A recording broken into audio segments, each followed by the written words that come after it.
Yo, and welcome back. Actually, welcome to the first of the season, Only Bruins After Dark. This is something that we actually talked about today. And we didn't even mention on the live stream pregame. But as a group, we've decided that we are going to start doing game recaps going forward when we can. Could be 15 minutes, could be half an hour, could be 45 minutes. Really all depends on what happens in the games like we just fucking watched. And if we have other things we want to talk about, because this is, like we said, it's like an extenuation of the podcast, a little after dark, little live stream action coming at you for some raw reaction, because we do recap the games on the pod, but it's nice to I had to smoke a bowl after this one, dude. That was fucking crazy. But Bobbie, thank you for joining me for the first one. How you feeling, dog? I'm shook. I'm shook. That's what the kids say. Yeah. That's the opposite of 6'7" or whatever that thing is that people are doing. That was like genuinely like shook. Yeah, I'm speechless. That's how he gets his first win against us? Dude, I don't even know. Like, it's like I forget what Will Ferrell movie it is when he's like, that just happened. He's like, fucking, yeah. It just like, that's the voice I had in my head. And like, bro, on a whole, the team has had zero puck luck, like absolutely zero puck luck. But for it to go off peak like that, oh my God, dude. Like, that was one of the most like stand-up dudes on the back end, like one of the best guys on the back end, most reliable guys. Like, and my heart, like, honestly, as soon as it happened, like, I just instantly looked at Swayman and he just looked like, I know, exhausted. You could tell he was like, what is it gonna take? Like, Swayman's probably like calling his girlfriends, like, we're going to Salem. Yeah, we're going to Salem. We're buying a pendulum board or an Ouija board, whatever it is, because like there's no way that just happened. Dude, that was like they played. Okay, we'll go back. It's like a good stand-up bit. Yeah. We just gave you the end. We gave you the sneak peek of the end a little bit, but we'll go back here. So before we do, let's just shout out Emily. What's up? Yeah, shout out to Emily in the chat. Sorry, yes, correct. I'm not used to Boosie normally reads the chat, so I'm like fucking all over the place here because I got ESPN yelling in my ear as well. But essentially, they didn't play a bad game. Yeah, Laura should have been harder on his stick off the face-off. The power play, the penalty kill goal, yeah, it always sucks, but it is what it is. Power play. You shug that off actually really well and move forward into the game. The second goal, like I said, bleep off the face-off, whatever. Yeah, maybe Swayman should have been on his post a little bit better, but like that plays so bang. Like, dude, if that happened in my beer league, like it would be so much slower and it would still go in the fucking net. Like these guys are playing at 1,000,000 miles an hour. The third goal, absolute snipe. But then you claw yourself back into the game. You get the first goal, which is a great shift by your second line, which you desperately needed, including a great play by Middlestat. And then you get the power play goal from your PP Merchant. And then it's just like, what the fuck? Geeky gets you one after you and Bruins low call both went after him tonight. Like, using legal names too, which is wild. I don't do that anymore. I stopped doing that. I think it was like Dave Jackson has like, well, his team's not going to score 5 goals a game. And I was like, well, we can get pretty close. I looked at V Money. I was like, we get pretty close if someone from Manitoba is getting paid $6 million a year chipped in every now and then. It was a nice goal. Like, honestly, and like, listen, we love Morgs, but it was just, you're right there, right? And your goalie's playing lights out. I'm like, someone just give Swayman some love. And then yeah, like you could maybe say he should have had the power play goal, maybe, but like the other two I don't put on him. Like that goal by Lusterinen was an absolute shout out. Busa in the chat, shout out Nick in the chat. Shout out Baz in the chat. But that Lusterinen goal was, bro, that was as fine as he could have put it under the bar. Like, that was an absolute bar Mexico. No chance for Swayman. Like, your chance on that is like jumping and diving, like upward, because you're in a crouch position. Middlestat played his best game of the year, or best game so far. Yeah, you could say that. There was still times where I was like, the old, like the mental mistakes with the puck. And I get it. Skilled players have their puck on the stick more, so they lose it more. But it was also, I also felt like there was a lot of times, especially when the team started to heat up in the third, I felt like Middlestat was doing a lot of gliding, like not really getting into the play. And I honestly, like, I know he's not an aggressive kid, but like if there's ever a night for Middlestat to maybe search for the more aggressive side in his game, when that big fight broke out and Zadorov got jumped by Reinhardt and Bennett, that would have been a moment you could have at least done a Matthews and just grab somebody. Well, at least instead he just stood there like he was on a bus, like a crowded bus, and I was like, come on, man, you're a Bruin. You know how many Bruins wore ugly jerseys? You get to wear this jersey, bro. Yeah. You know? It's true. You know, like you could be wearing the 2019 Winter Classic. You know, you could be looking like the Pittsburgh Steelers. You know, you pull it together. But I also want to chime in before we forget.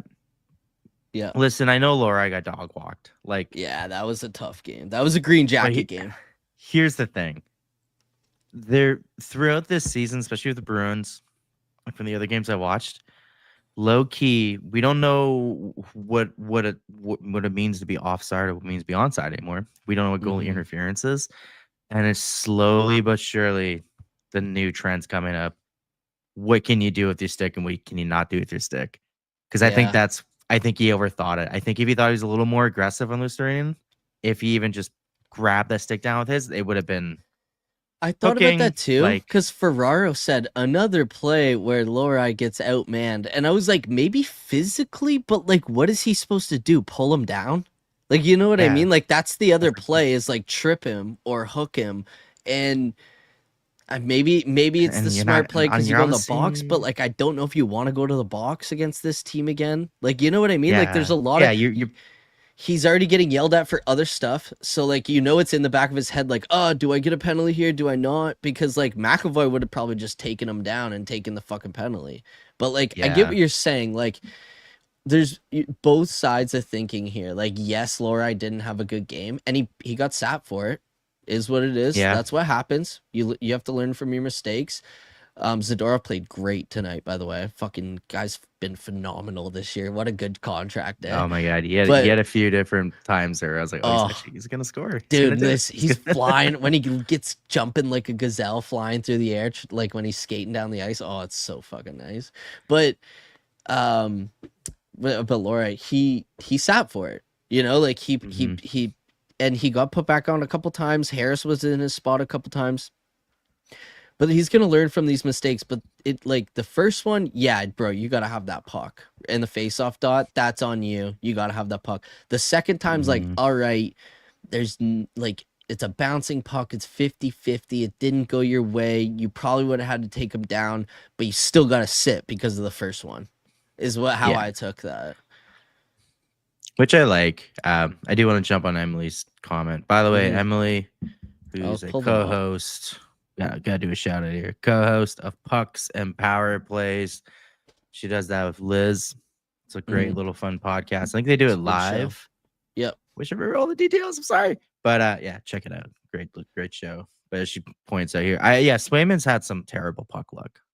Horrible. Which is innovative to the horrible puck luck we've had on the offense. Like, there's just been, like, Greer scoring that goal was such a, like, like, you're just like, I'm sure Mia's having a good time. All of her boys had a play in today's game. Yeah, I know. No shit. Anytime. George Springer. Razzie saying that this game was straight PTSD of 2020. It was. It was to the sense that this game 6 at that game. Dude, that's what I mean. Yeah, like it was to the sense of like, oh my god, we can't get puck luck. We can't score. Like, now I think we dictated the game physically. I don't think we got Mhm. outmanned. Like I thought we kept up with them in that aspect. It's just like this team's gonna come hard by goals, and when we get them, we gotta fight and claw, and we can't have our own puck bouncing off our own guy, off the from the post in the back of the net. You know, like Brutal. it's just like we were not supposed to win that game. Brad Marchand needed that win. I don't. He probably had so much money on the board. Hopefully Yeah. the hockey gods gave them one last. Here you go. Here's one last one. We'll give this one to Brad, and hopefully things change going forward. But I like their overall game. A couple mistakes end up in the back of your net, but like they played good, way better than they did all road trip. This is one game that I already can't wait to go back and watch, and hope maybe tonight I'll put on some tea and do it. One thing I was really excited about, and I noticed didn't see him much in the third period. I don't know the stats off the top of my heart, but Fraser Minton, Yeah, first real test. Like if you're yeah, gonna go, like obviously not this year, but moving forward, if you're gonna go far in the Eastern Conference, you might have to go through Florida, but you're definitely gonna go through some teams that built themselves like Florida. And I yeah, like that he got a taste of it. Obviously, once the game picked up and that fourth line took over, he obviously sat a little more. yeah. But I was just excited to see that. I was like, okay, He had a you can good hang. game. Yeah, And yeah, he can he hang. He was was taking a able. lot of Yeah, he sorry, was go on. taking a lot. No, he was just gonna say what you were gonna say. He was taking a lot of beatings, and he did well out there. He's in scrums, like taking guys. You know, like that's one thing I love about that kid is he sticks up for his teammates. It's the Mhm. Bergeron in him. He might not fight, but he's gonna stick up for his teammates, and he's gonna make sure he's there. And you know, something happens, but he keeps himself out of getting hurt or punched in the face, but he's in there with his guys, and I really like that. Shout out to Kev. Miss you, buddy. It's been a Big while. dog. Yeah. But he did say well first he said can't tank continues, which made me laugh inside. But the Bruins have been in every game out of the Colorado game. This gives me hope that once we have a few legit players in the mix here, we'll be more than on right. I honestly agree with him because what I was thinking is like my brain instantly went to like, all right, we see how like Middlestat has to be in this, like he has to jump up in this game. It's a heavy team. You got to play this way or you're gonna get bullied around, right? My first thought, sorry, was how's Hagen's gonna take this later in the year? Like how's Hagen's gonna take? Because like I totally forgot drafting Hagen's. He's gonna have to play against the Florida Panthers 4 times a year. Florida, Tampa, Like fuck, man. whatever, Thank God he's whatever. putting weight on. Yeah, he looks good. He's looked good Yeah. in the last few games. From what I've been able to watch. Um, yeah, like the Colorado. I think Colorado. Like here's the best part about what we've seen so far, Mm. especially with Colorado and Vegas and Florida. Now, these are all cup, quote unquote, like cup contender Is teams. I only quotations for Florida because obviously there's a really big reality with Florida, and it's injuries. we're missing Kachuk and Barkov. Yeah. Um, Yeah. but yeah, like Colorado and Vegas, they're like we're only 2 weeks in, and like Colorado looks people are already going, who's Colorado going to get for the third line center to yeah, go for another literally. run? Yeah, Middlestat. No, I'm just kidding. So Oh it's wait, like, and like you fuck. said, like Evan said, like they stayed in the game, and even then, like Colorado, I think was more of a. I think the game just got away from them early on Yeah. in the or Well, second dude, half of the first, and I think that was more of a frustration, your which is best good because then player. Marco Strom he put the fist down. Yeah, and their best player was their worst player that night. Yeah. And no Hampus, but like I have been watching Colorado just because I love watching Makar and McKinnon. Especially if there isn't any other games on that I like, but they're fucking nasty. Like you said, like they're already like, all right, our D's short up. We should probably get one more left-hand out shot defense, like 7D guy, and then we need a 3C. And it'll probably be us versus Florida this year, is what they're thinking. And it's so funny because it's They just were on the note nasty. there. They're nasty. And then the note of it is like with the cap going up and although it's been hinted at that maybe people should ease up on that. Regardless, Mm. just my early season prediction here that has nothing to do with the Bruins. Why doesn't Nazem Kadri just do a reunion with Colorado? I would He if can I was afford him. it. Yeah, they And can he can afford do it. it. Go. And a couple There you go. years that he'll be your third line center, and 7 million will be like 3 million. And another thought I had is because he mentioned Colorado, That's a Florida great potentially being the call. Stanley Cup final. That's a great call. Even greater call. Last time we had a team going for a three-peat, Tampa Bay Lightning. Who would the three-peat stop with? Colorado. Damn, it was written in the stars before time. I'm into it. Sorry to Winnipeg. I know you have these Winnipeg does look aspirations nasty, that though. Jonathan Toews is gonna lead you to the promised land, but Kyle McCarr is See, God, man. that's the He's problem. God. What Winnipeg needs is Nazem Kadri. Like straight up, but he would never go there. That's the problem. I think he wants to win. Yeah, well, that too. But they are a Nazem Kadri piece away from getting to the free Kadri. See? Yeah, Dino is also killing it over there. Yeah, I saw he said Hagens as well. Oh man, that was like, what, you know what's crazy? When it was tied, I was like, oh nice, we're gonna get to watch overtime like together, maybe a little live. And I was just like, fuck, this would have been a great first After Dark, you know. If they lost in overtime, it's like, whatever, they got a point. No, you're now 3-5 and like looking towards the basement. And like we went through this it's not a gauntlet of teams, but like, what did I say? They like, there's a possibility they come out of it 1-4-2. Yeah, literally. If things go like mediocre, which is crazy. It's just scary because it's like, it's not like, here's the thing, in the NHL today, every team is competitive, regardless of where you're sitting in the standings. And it's like, you got the Ducks who are riding, I think they're 500, but regardless, like, they're a fast team. It's also going to be Chris Kreider's first return to the East Coast as a Duck, so he's obviously got a little bit of adrenaline there. Got the Stanley Cup champion Avs on Saturday. That Senators Islanders game, that back-to-back, the Monday, Tuesday, I'm so worried about it. I think they're both over. That's what I said on our live stream. I think they're both overtime losses. Yeah, because it's just like, I don't know, man. And like the Senators, they're the classic, like, oh, they're missing their best player. It's like, have you watched them without their best player? Yeah, I was like, they're still incredible. Hallmark has stood on his head against us before. Like, goalies do that against their old teams. It happens all the time. Like, that's why I'm like, at most we see a shootout. If we're lucky, we see a 4-4 overtime game that we somehow, like you just said, lose to fucking Dylan Cousins. Like, fuck. Like, it's just like, I don't know. It's and you know Schaefer's gonna pop off against us because every rookie does. Yeah, but I have him on my fantasy, so I'm okay with that. And I'm okay with it too because got roasted by a few people. He's a great kid. Him. Honestly, he's a great. I took Z Boyum. He's been one of my best defensemen. He's fucking gotten me so many power play points. Great kid in Minnesota, but yeah, I wish Lori was doing that for us. Sorry, it's just being Gina's. Yeah. The script writers wanted Marshy OT. Yeah, no shit, eh? Yeah. They're, and obviously is it really like is missing Hampus really that incredibly noticeable?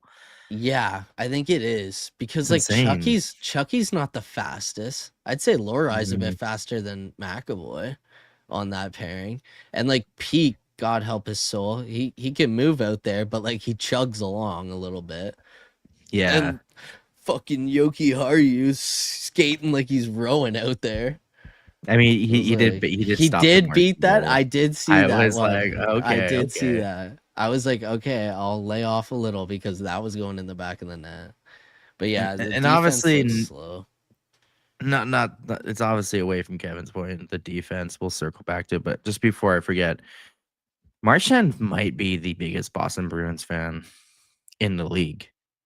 Towards the second half of the third period, he like grabbed the hold of Victor Arvidsson and it looked like he was gonna do that UFC thing where he just threw, and I was like, Do you like you also not down with Victor? Because like I'm not really feeling it either. Like, are you about to be like, yeah, I'm putting you on the IR, bud? Yeah, I know. Like, I know. you think he's a lifestyle guy? He's like, get the fuck off the lineup. Get the Yeah, fuck.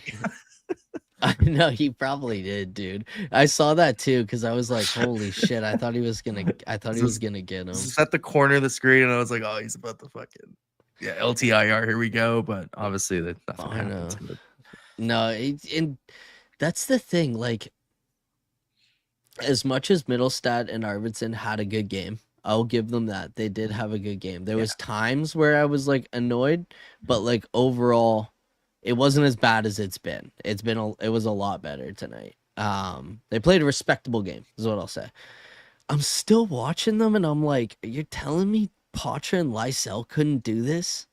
Like, I don't know. Like, I know they scored tonight, so it's not fair for me to even say that because, like, who knows? Maybe like Middlestat's left-handed, they're both right. Like, maybe they don't even end up in that situation. Like, yada yada yada, right? But I just mean like recency unbiased. I'm looking at the past couple games. Like, you're telling me they couldn't have done this? Played 11 minutes a night. The thing that frustrates me with that is like, what are you getting out of playing Arvidsson and Middlestat? I get that they're trade pieces. I get it. Like I totally understand for people come at me, but it's like, as an organization trying to see what you have and what you could sell to Pasta, McAvoy, and Swayman, because losing sucks. Mm-hmm. Here's the thing, you really like you got to be bought in, and if you're every night going to the iPad and you're looking at this Middlestat making mistakes, Arvidsson making mistakes, how are you not, like Jake's saying, like Lysell is top 10. Yeah. Merkulov is top 10. Like, I can't remember what network it was. He's second in the league. Like, it was some random, it might have been Barcel actually, but they were like first in like AHL scoring. Merkulov's like 1 point behind, and I'm like, why are we like love Middlestat? But I think it's fair to say you know what Middlestat is. Yeah, and he's not here long term. You know that because Hagens is coming to take his spot next year. So it's like, why not see what you have in these guys? You know, and especially with them struggling with offense lately. Poitras's killing it in the AHL, wondering himself, what more do I do? Dude, it's so funny you say this because I was listening to Ty Anderson. I think it was Ty Anderson talking today about like, you're seeing this up in the NHL and you're dominating the AHL and you're like, what else? Like, what do I have to do? And like, it's going to drive kids like Lysell away. And like, that's my biggest fear in this is like you got Blue Mel. Blue Mel is too, right? You got Blue Mel. You brought him in because Pasternak said he's a great guy and he wanted him here and he's living in Zaka's house and you send him fucking down. And this is no disrespect to Jeffrey Veal because I respect the fuck out of his game and what he is and 100%. What he does. But for the guys we have that we signed in the offseason and in the bottom six, all right, man, he got his attaboy. Like, I'm sure you can send him through waivers now. People forgot he had a great camp. You know, like, you can send him through waivers now and bring up one of the, because it's just like, yeah, maybe they didn't earn spots right out of camp, but if they have another weekend like they have the last two, I don't know how you don't bring them up. Like, at least, and this is, you screwed yourself. This is the tough part with Blue Mel. Actually, Kevin might know this, but this is the tough part with Blue Mel and Steves and Merkulov. They'll get claimed now. Mm-hmm. And I don't 100%. know how many days or games it is that they can play before they can get sent down without. But I don't think you could do paper transactions anymore. No, I think that's the loophole. I think at least with Merc, I know that's done. Yeah, Blue Mel might be also on that.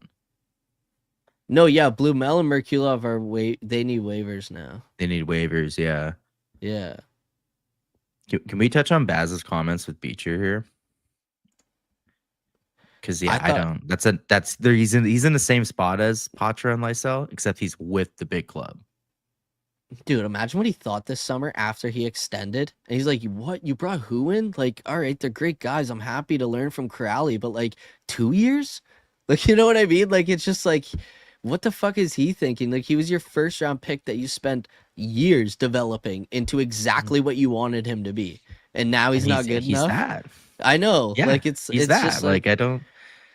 And like we said, like we're happy for Jeffrey Veal. Like he said, like he had his big boy moment. and he Shout was out to gonna play. Gadrovich for fighting. Gadrovich did not need to Yeah, fight there. no, Solid dude. Like and he got the and fellas back into the game. I'll give him that. But like yeah, Kostelik and Janot and Zadorov, and you know what I mean? Like we've yeah. got guys.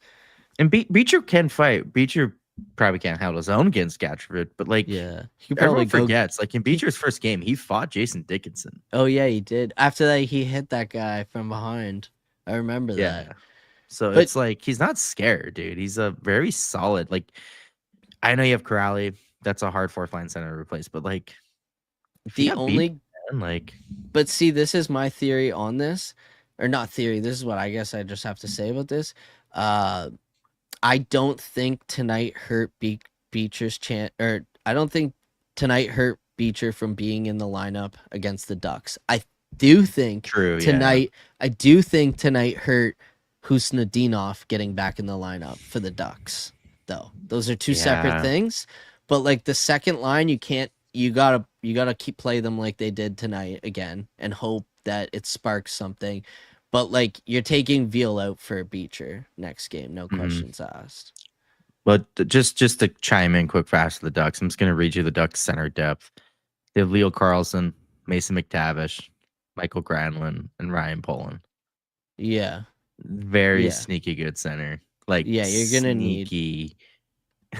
Well, especially how much that line plays and the exact position or the key moments they play in. You're gonna want 3 good centermen on that line, and you have 3 good centermen on that line when you have Beecher on that line. And like, yeah, I get the Ducks have Gudis and Trouba, but like you have enough to cancel that out. Yeah, Gudis is not gonna mess around with Zadorov. He's just not. And if something happens by not accident, if the Trouba train elbow comes flying through this Boston station, you have, like I said, Janot, Kostelik, Corrali can throw down if he needs to. Like you have enough shares, that you'll be okay with that. Shout out to Jake for clearing up our details there. Said no paper transactions. They have to play at least one game in the AHL beforehand. Okay, so finally got the guys. Wait, the guys in Boston look like they'd get sent down if they were young guys. True. Also, no paper. Yeah, no paper transactions. They have to play at least one game in the AHL beforehand. So, this is my question though, Jake. If you know this, please respond because I can't figure this out. Because I know that you can't bring someone up just to send them back down later that day or whatever, like we did with Lauko that one year where he just kept getting sent up and down. If, let's just say Merkulov, because he's first in points on the team, gets called up and it doesn't work out and they want to send him back down, do they have a certain amount of days or games that they can send him back down before the waivers kick back in, or when he plays his first game, do the waivers kick back in automatically? Because I feel like that would have to do with who gets called up and when, if they do call them up. So Chris or Jake, if you can answer that, it would be greatly appreciated. This is the one thing I'll say too. Bruins are fun to watch, but it was entertaining. The only game that like wasn't entertaining to me so far was the Colorado game. That was just, and last Sunday's game was kind of, maybe it's because I was just hungover, the Utah one was pretty hard to watch. Yeah, but like the Colorado game was like dreadful. Like I was like, bro, I'm turning this off. Like what the fuck? Okay, a player who has cleared waivers, i.e. Blumel, has 10 games or days on the roster, 10 games or 30 days on the roster before they have to okay, so you could bring up one of these guys and not lose them on waivers.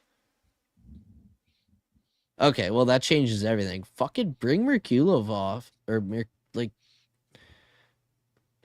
bring one of these young guys up.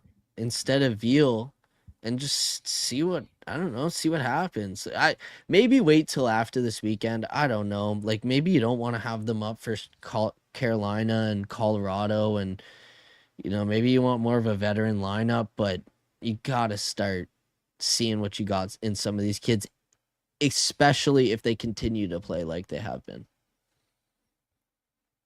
Because I get it, two of the teams aren't the best that they played, but like they're playing great down there. Win's a win, points are points. It isn't cumulative, so if they're up for 2 games, they can go back down and then get called up 2 weeks later and still have 8 games. Okay. So okay. All right. Well, either way. Do we trust Don Sweeney to know these details? I'm just kidding. Yeah, I trust Evan Gold. Yeah, thanks. Thank you guys for that, because that was go through. And once again, Jake, thank you for the drinks, man. That was awesome. It's awesome to hang at the Grace Bar for a little bit. One thing I wonder about, because I've been meaning to touch on this, and obviously I want to be a little more cautious with this because I don't want to stir the pot. I have no confirmation with this or whatever, but because we've talked about there being a divide within the organization. You have the Dawn team, the piss and vinegar, then you have the let's win championships, and then there's let's win now, right? Do you think that there's maybe like a soft deadline within that? Like, you think Don's probably like, okay, I'll play your guys, I'll do your thing, we'll see how it goes, and then say like November 2nd, if they're miles out of a playoff spot, do you think that gives Don like the reign to be like, all right, cool, now we get to try my way? And then that's when you're gonna see people get sent back up from the AHL, maybe dudes sent out. If they go 1-4-2 in these next 7 games, like I said, yeah, you got to start making changes, including like if you can't find Middlestat, like let's just say Middlestat is part of, or he's one of the guys you're moving him over Zaka. Yeah. So let's just say Middlestat, he's got to go. Maybe you start looking for Arvidsson suitors earlier, because you got to get these kids in the lineup, and you got to see what you have, especially with Hagen's coming up. Like, I know Wilmore and Letourneau and Zellers and those guys will definitely play another year in college and whatever, that's fine. But like, you got Hagen's coming. You need to see what you have in some of these kids. Like, who knows? What if Hagens goes out there and unlocks Merkulov or unlocks Lysell, or you know what I mean? Like, you're never going to know these things until you play these kids, and why not give them more runway? Yeah, okay, is it going to suck for guys like Pasternak and McAvoy and all that? Like, I'm not saying throw in the towel. I'm just saying, like, make smarter executive decisions about the players you're going to play going forward. Yeah, and like circling to Chris's point here that you're attaching something to Middlestat or Arvidsson. Well, then wave. I do think that is going to be the case. Wave Middlestat, sit Arvidsson on the 9th floor. Like, and I'm only saying if that continues. Like, yeah, 100%. But I just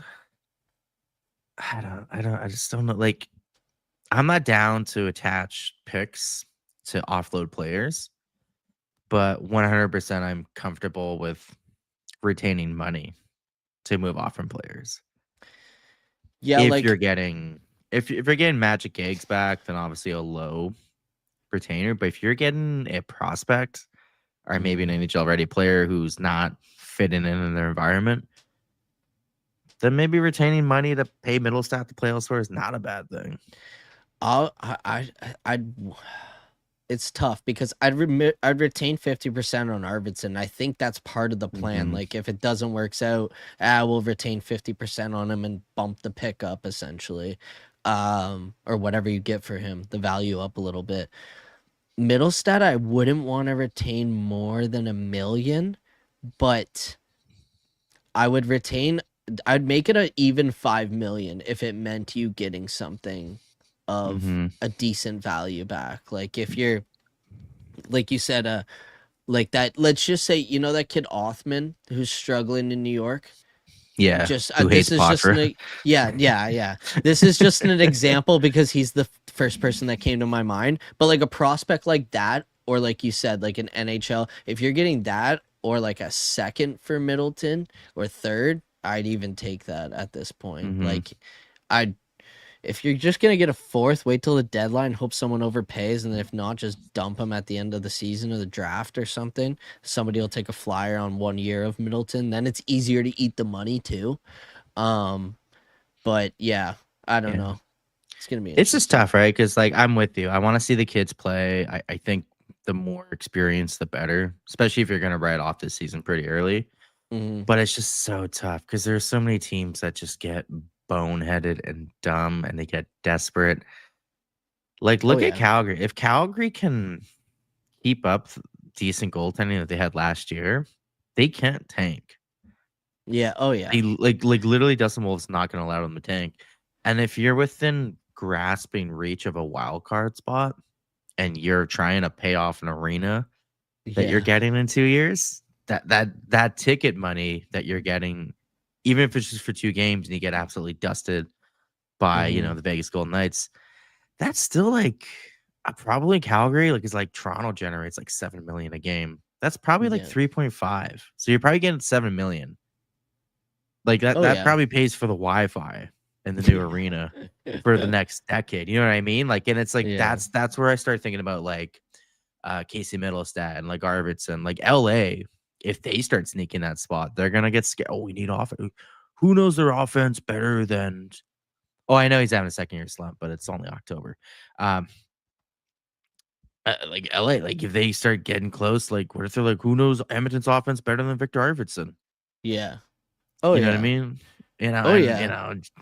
like that's There's. the only part where like moving off of them so quick is so scary because it's like Mm-hmm. it's dumb, right? Because you're like, but it's also like how much juice does Don have left? Because I feel like the last deadline might have been his last hurrah. That might have been his like Empire Strikes Back, and then this deadline is going to be the Return of the Jedi, where it just kind of like it kind of sucks, you know? Yeah, the It's just returns aren't good. I'm honestly worried it's going to be a shitty deadline this year and the returns aren't going to be as high. And like, I don't know. I just have a weird feeling about that. A team that I always think about for Arvidsson that would fit his play style so well and he'd get to I play on look a third. so good as a Panther, and I'm just joking. Go on. Yeah, probably. But he would get to play with an ex Bruin on the third line of this team. Columbus. Carolina Hurricanes. Him and Taylor Hall on each other's Oh wings. yeah, Taylor. Stankhoven in the middle.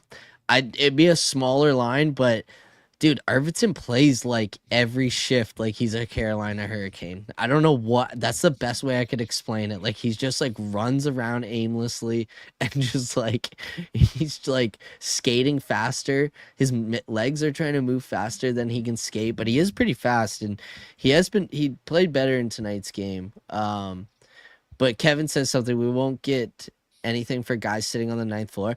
I get that sentiment. What I'm saying is like if it goes I was saying like if worst comes to worst. Like I'm saying like if these guys game just completely was heading in the direction it was, I'm hoping that they can be serviceable NHLers and like teams want to take a flyer on one of them because injuries or like people forget we're getting Olympic injuries this year. They're way different. Olympic injuries, we haven't had them in a long time, but like they screwed Jonathan Tavares' last season or second last season with the Islanders in the playoffs. Like they had a good team, and I don't know. People forget that injuries It, happen, and some teams, like you said, get desperate. Like, do you think Toronto's first option was Brandon Carlo? I hate to say that. Like Colorado's first option clearly was not Charlie Coyle, but they really didn't want to play with want Middlestat on their team, so they took what they could get in the end. So you I never mean, know. it has been a long time since we had Olympic injuries. Taylor Hall was a Edmonton Oiler the last time we went to the Olympics. Yeah, literally. Yeah. Pat Maroon was playing somewhere in EA. It was a long time ago. Yeah, it's just tough. And I don't know. That's the thing that sucks. Is like because now the Toronto's, they tried to deal with Boston and they got burned. Mm-hmm. Oh yeah. And it would have been really, really nice to get, Robinson for nothing. But, good idea for another day. Dude, Brad Marchand had his 150th Their 135th career multi-point game at TD Garden. It's the most of all time. Yes. So dumb. It just keeps getting worse, dude. Let's talk a little bit. So obviously we were pretty like full of piss and vinegar pre-game. Weren't Man, full of piss literally and like, vinegar on that second fucking goal against, though. Tell you dude, that. literally like as soon as that Trippy video came, like shout out to the networks for not cutting to commercial, by the way. Yeah. That was Holy like incredible. shit. Oh my god. The moment it started and the garden roared up and then they showed him and you could just see the buildup of it. I was like, oh my god, I'm not even. Oh yeah, I I know. was, yeah. I shed a couple tears. It was sad. It was nice that he finally got his send off. He got his 2 points. But he's the enemy now. Like, this is the thing. I'll always love Brad Marchand. He'll always be a Bruin. But right now, he's a Florida Panther. Until he retires, he's staying a Florida Panther. So until he retires, it's game on, buddy. This is part of the business. Like, I'm not gonna hate you, but dude, he dove. That was not a trip Oh by yeah. Jared Janelle. That was a that I was love that pass to Dove. Like, Yeah, right exactly. for He's like, sure you was like, I can taught do him the same. I how. learned from the best. I learned from the best. Oh, that's sick. I saw that he did that. Stayed on the ice after to thank all the fans. Yeah, we So were here's the cup thing. favorites 2 years ago. So Messier and the other host that I can't remember his name. They TJ interviewed Oshie. Brad. Was it TJ? It was, yeah, TJ was beauty. But they interviewed him and he like reiterated like 3 times that he doesn't regret his decision. Yeah. And it was just to the point where like he's like, well, I just don't regret it. Like if I go back, I wouldn't. And I was just like, I know. I was like, are you sure about that? You're Yeah, like double fucking downing pretty hard here, man. Don't do this to us. yeah. You know? So I know it was tough to watch. It's weird because I realized when I used to watch him on the Bruins, I would ISO cam him. Like, I would watch him on the shifts just to like see what he's doing and seeing what he's up to. And then he was on my screen again, but like I'm watching a Bruins game and he's on my screen again. Sorry, but I'm still doing it. But like he's Yeah. in the wrong jersey. Like, that was the weirdest part to me. Like, I was ISO camming him. I'm like, oh fuck him. What the fuck are the Bruins doing? I was like, this guy's not on our team anymore. So that part was Yeah, that really sucked. weird. Because he is a lot of fun to watch. He is Yeah, a he is. tremendous amount of fun to watch. And like I think watching him on another teams finally made me realize like, oh, that's why like last year sucked, but it was still like he still had moments because he still had Marshy, especially as he got more and more healthy leading up to the Four Nations. You were like, oh shit, like he's back. Like the hips are good. Like we're gonna be okay. And then he's, playing tummy And he's sticks at gone. Kachuk all of a sudden. Yeah, he's just like that. no, it's just, but yeah, it was a good. I think when they do put his number up to the rafters, I think that's going to be a moment they revisit. Wasn't as loud as Chara with his, his chin, but it was pretty close. It was, yeah, it was loud in there. I was pretty proud of the Bruins faithful. It was funny when he got the penalty, everyone booed in the arena. Oh yeah. Just so I was good. like, He's trying to help out our PP, man. Like I say, he's still a fan. I was like, that was cool. That was funny. There was moments throughout the game too where I was like, yeah, there's Brad doing Brad things. I guess he was barking at the bench after he drew the penalty on Chanel. I was just like, of course he is. Yeah. I was like, I wonder if Pastor or anybody was like, what a fucking dive, Marshy. Yeah. That's one thing I did enjoy too. You could see that like Pasta and McAvoy were like having fun. There was an element to their game where I think that they enjoy playing against Marshy, which I was worried about. I was like, I don't know what's gonna happen with that. So it kind of reminded me of like Pasta and Nylander in a way, but like not as flirtatious as they are. But like it was just that like recognition. Yeah. There was just that recognition of like, oh, game recognizes game here. Yeah, that was a tremendous amount of fun. Yeah, it was a good game. I think we should wrap it up here, Bobby. 45 Yeah. minutes. We covered a lot of shit. Um Thanks everyone for hanging out. Like, yeah, it it's was good awesome. hangs. We're gonna do more of these going forward. This one we did on X as well because we were like, all right, we kind of gotta, we were just gonna do it on YouTube, but we didn't want anyone to miss out. Because some people I get just don't want to watch YouTube and live, and that's fine. But we want to hear from all of you and the whole lot of you, as my grandmother would say. So, thank you to everybody that came and hang. It was awesome. Weird fucking game, dude. Brutal ending. Just ended like what it reminded me of the movie Nope. Great movie, horrible ending. I was like, what is this? The scary movie? Do you know which one I'm talking about? That was a good ending. Oh, you thought it was a good ending? I did not like Yeah. it. I think that's the movie I'm thinking of. Anyways, great game, awful ending. And Absolutely, Chris. I'd be so down. And yeah. Jake, beer's on me next time, big guy. Hopefully I can Beer's flag on down a bartender. Yeah. Yeah, so thank you to all of you that hung out. Kev, Jake, Chris, everybody. Good hangs. Like I said, we'll be doing these again. They'll kind of just come up sporadically. Tonight we talked about dry running it, so this is what this is. Not a great turnout. But yeah, like I said, be on the lookout for other videos like this. Make sure you go follow our TikTok, our YouTube. Like this video if you can. It helps us out a lot. Share, post, retweet, and make sure you look out for the pods dropping every Friday. Except for this week, we'll be dropping Thursday because we are recording tomorrow night, so you get even more of us. Like I said, thank you again, Bobby. You got anything to say? I love you all. Let's go Bruins, baby. Keep The faith. Yeah, let's go Bruins, bitch. Shut up, Baz. All right, see you guys. Stay cool. Peace.